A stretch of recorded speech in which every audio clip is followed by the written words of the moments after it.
तो दोस्तों इस बात को तो हम लोग जानते ही हैं, पहले डिस्कस कर चुके हैं कि साल 2030 तक सेमीकंडक्टर और इलेक्ट्रॉनिक चिप्स का जो क्षेत्र होगा इसमें $2 ट्रिलियन का मार्केट होगा ग्लोबली। लेकिन स्पेशली अगर भारत की बात की जाए तो केवल साल 2025 तक, यानी केवल 1.5 साल और ले लीजिए, केवल इतने कम समय में ही केवल भारत के अंदर ये मार्केट पहुंच जाएगा $24 बिलियन से लेकर $100 बिलियन तक का। तो अल्टीमेटली इस क्षेत्र में स्कोप बहुत सारा है। कोई भी कंपनी हो, भारतीय कंपनी हो या फिर किसी दूसरे देश की कंपनी हो, वो इतना सुनहरा अवसर छोड़कर नहीं जाना चाहेगी जहां पर केवल अगले 1.5 सालों में 24 से लेकर $100 बिलियन तक का मार्केट स्थापित हो जाएगा। और वो भी तब जब भारत सरकार इस तरह के क्षेत्रों में निवेश करने के लिए और इस तरह के क्षेत्रों में इंफ्रास्ट्रक्चर डेवलपमेंट के लिए बहुत सारे इंसेंटिव दे रही है। लेकिन दोस्तों सडनली 2 दिन पहले खबर निकल कर आती है कि जो जॉइंट वेंचर वेदांता और ताइवान की फॉक्सकॉन के बीच में बना था, जो कि सेमीकंडक्टर के क्षेत्र में एक प्लांट स्थापित करने जा रहे थे और $19.5 बिलियन का ये लोग निवेश करने जा रहे थे, ये जॉइंट वेंचर फाइनली टूट गया है। और अब दोनों ही कंपनियां अपने अपने अलग अलग क्षेत्रों में चली गई है।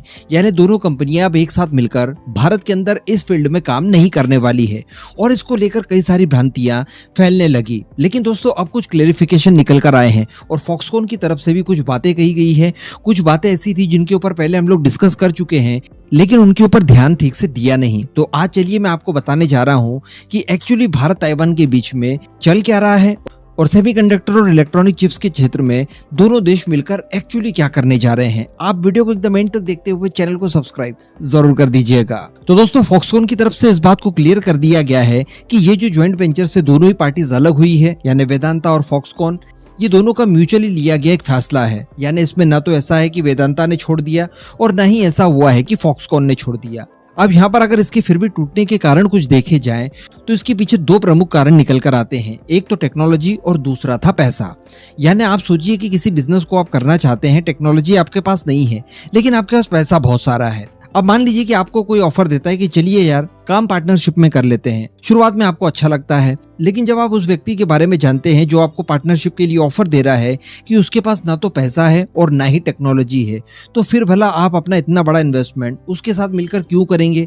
क्योंकि न तो वो इन्वेस्ट करने के लिए ज्यादा पैसा खर्च कर पाएगा और ना ही किसी तरह की कोई टेक्नोलॉजी दे पाएगा। अब ऐसी कुछ चीजें निकल कर आ रही है फॉक्सकॉन और वेदांता के बीच में। हम लोग पहले भी इस बात को डिस्कस कर चुके हैं कि वेदांता के ऊपर बहुत सारा कर्ज है। अभी कुछ ही समय पहले इन्होंने अपने कई सारे एसेट्स बेचकर लगभग $450 मिलियन की लोन रिपेमेंट की थी। तो अल्टीमेटली फॉक्सकॉन की जो फाइनेंशियल कंडीशन है वो बहुत ही ज्यादा वीक है इस समय। और इसके अलावा टेक्नोलॉजी की बात की जाए तो ना फॉक्सकॉन के पास है और ना ही वेदांता के पास है। दोनों ही कंपनियां अलग फील्ड में काम करती थी।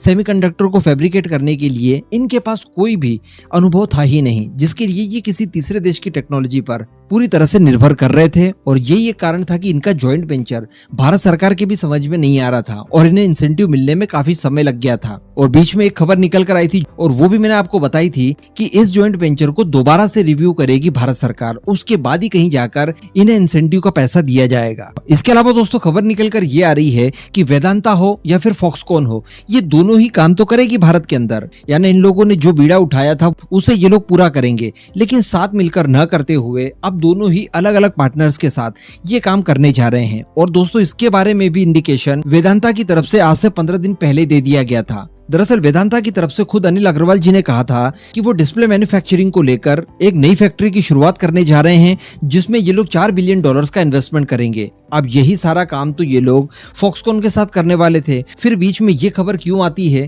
कि वेदांता किसी दूसरे पार्टनर के साथ मिलकर डिस्प्ले फैब्रिकेशन के लिए और साथ ही सेमीकंडक्टर के लिए एक अलग सिरे से काम शुरू करने जा रही है? इसके लिए मैं आपको बता दूं कि वेदांता की तरफ से एक सीईओ को भी अपॉइंट कर लिया गया है और ये सीईओ एक चाइनीज नागरिक है जिनका नाम है वाईजी चेन। अब वाईजी चेन को आप हल्के में बिल्कुल नहीं ले सकते। बताया जाता है कि डिस्प्ले इंडस्ट्री में वाईजी चेन को 23 सालों का एक्सपीरियंस है और 23 साल के एक्सपीरियंस के साथ साथ कुल 400 तरह के पेटेंट इनके पास हैं। यानी 400 तरह के इनोवेशंस इनके द्वारा या इनकी कंपनी के द्वारा किए गए हैं, जो कि इन्हीं के नाम पर रजिस्टर्ड है, कॉपीराइटेड है। तो इन्हीं के साथ मिलकर बताया जा रहा है कि वेदांता डिस्प्ले फैब्रिकेशन के लिए अलग से काम करने जा रही है। और यही काम एक्चुअली ये लोग पहले फॉक्सकॉन के साथ करने वाले थे।